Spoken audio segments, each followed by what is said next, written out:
You're watching In Search of the Self from the MBC Production.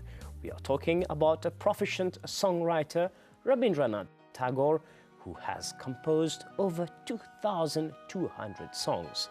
He has also composed the Indian national anthem as well as the Bangladeshi national anthem. Both nations are forever indebted to him. Shakuntala Howaldar, welcome to this episode of In Search of the Self. Yes. And we are still talking about Rabindranath Tagore. Rabindranath Tagore has done so much. I mean, it is such an honor for him, but also for India, to have such a person in Rabindranath Tagore to write the national anthem. His inspiration, the words, the way it's sung, I'm sure he had a hand in everything. Absolutely, absolutely. I think we must again look at this man on a map. How does he get his inspiration? He gets his inspiration from life, from people, from nature, and from God, and from great human beings around him. So he was open to the winds of change. But there's something very remarkable about this man. See, when you see this man able to do so much, you ask, oh my God, he's like a colossus. Yes. As in Julius Caesar, they say he was like a colossus bestriding the world. It's true, because people don't realize the influence of such a person in education, in music, in the holistic development art, of people. Yes, even understanding nature through the eyes of Rabindranath Tagore. I mean, when I was young, I went through a beautiful story, and you can see the love of the poet for the river Padma. Oh my God, it is so beautifully depicted. Then he shows the love of brothers, of sisters, of fishermen. There is a beautiful drama called Chandalika. It's about the untouchable. Yes. Now, untouchability was very real. You come in front of me, I must have a bath. Yes. Because you are untouchable. This is the way people believed, and this is the way the whole 19th century and early part of the 20th century in India. There were so many systems and subsystems and caste systems which was sapping the lifeblood of the country. And in addition, there were so many problems like poverty, illiteracy, child marriage. It was hundreds of problems, hundreds of problems. I would say thousands and thousands, yes. Agreed, agreed. But, you know, the sons of India, whether it is Raja Mohan Roy, you see Rabindranath Tagore, you see Gandhi, these are Vallabhbhai Patel, Vitarbhai Patel, Rajagopalachari. You have such giants who came forward in a place like India with millions of a teeming population. And don't forget, we were under the yoke of foreign rule for such a long time. We had lost faith in ourselves. It was sapping our lifeblood. We were getting different types of education. Losing their culture also. Losing their culture and going confused. So the first thing that had to happen was political freedom. But this story of Tagore is somebody who could see the mess, who could understand the mess, and in his own way, he did that drop in the big ocean of humanity, and he gave many, many Indians a sense of self-worth. And he also gave advice to the whole educational system of the world. Today, people are realizing when you say holistic education, what does it mean? You cannot neglect the body, the mind, and the soul. You can't only develop the IQ. No. What about the SQ? Yes. This spiritual quotient. What about the EQ? Emotional quotient. So it had to be IQ, EQ, SQ. If you don't develop all this, people will become crazy. So Tagore had this balanced view of life, and he gave this to the whole world.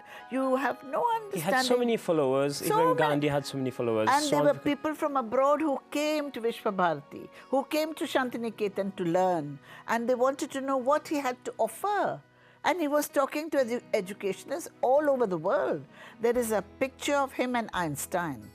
And Satyajit Ray has done a most wonderful documentary on Rabindranath. Both long hair and beard. Beautiful, very, very beautiful. So the very best of Bengal came through the poetry, the art and the music of Rabindranath Tagore. One of his sayings, I will quote, "Once we dreamt that we were strangers. We wake up to find that we are dear to each other."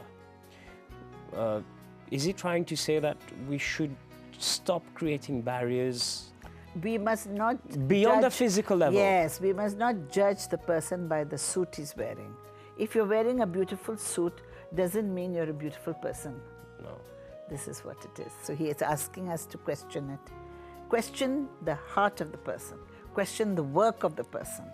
When you're judging, you must judge the person fully, not only in bits and pieces. Today we make up our mind, we make a lot of gossip about A or B or C. Watch it. He says, do you know this person?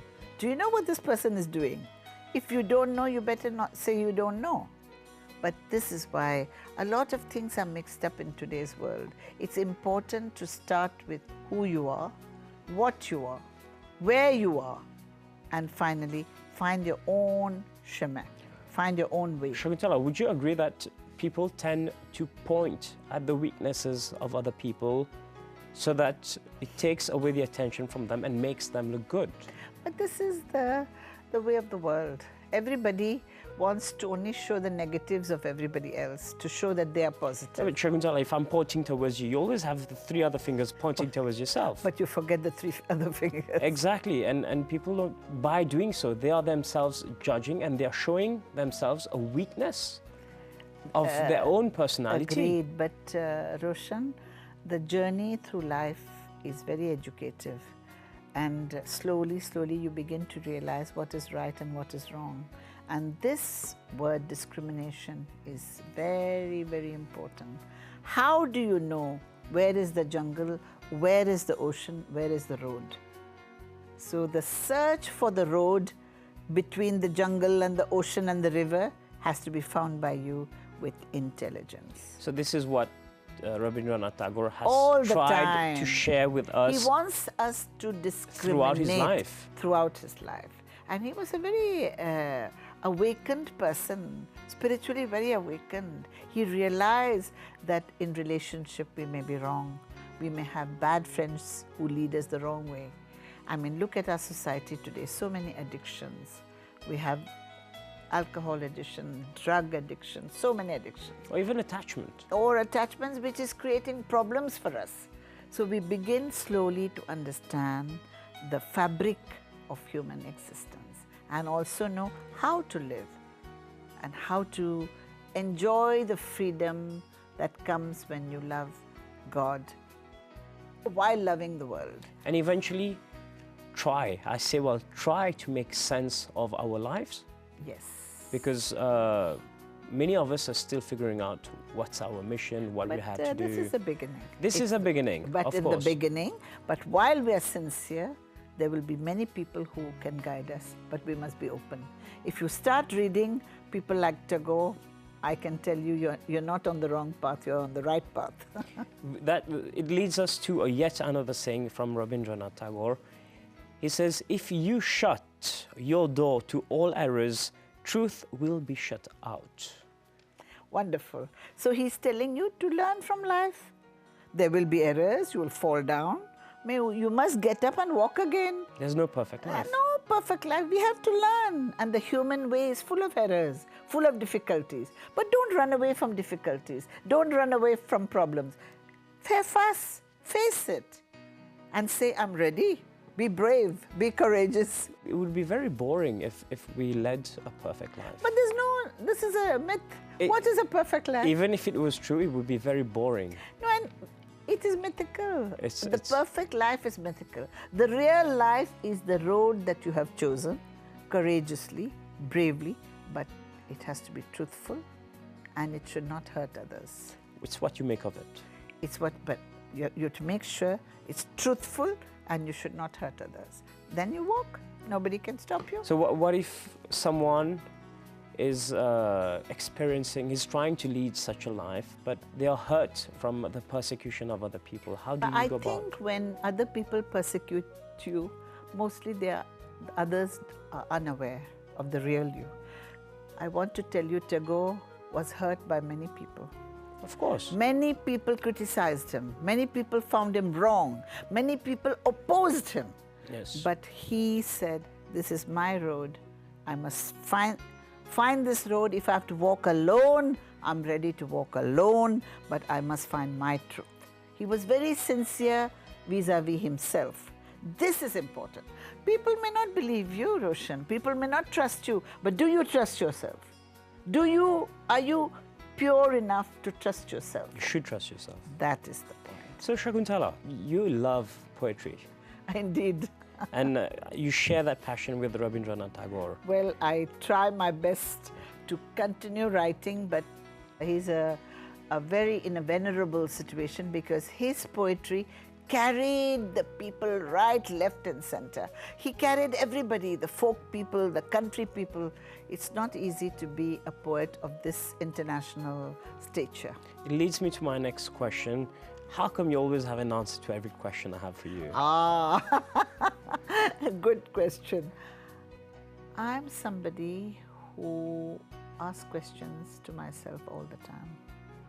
I'm not sitting and being happy with silly answers. I go deep inside. I say, am I truthful? Am I good enough to answer? Sometimes I fail. Sometimes I try to get the answers. Sometimes I may not have the answers, but I can only say I have tried. But does it happen that you believe you've taken the right path, but it was not? So you fall and you stand again and you keep on trying? Keep on walking. As long as you have a good intention of going forward. Oh, Roshan, thank you for finishing it. Thank you very much for sharing all these, sharing your wise thoughts, your wisdom with us and with the MBC viewers who are watching us right now. Thank you for having me. We will definitely meet again. Ladies and gentlemen, this is all the time we have for this episode. Tune in again next week for another episode of In Search of the Self. Ciao, ciao.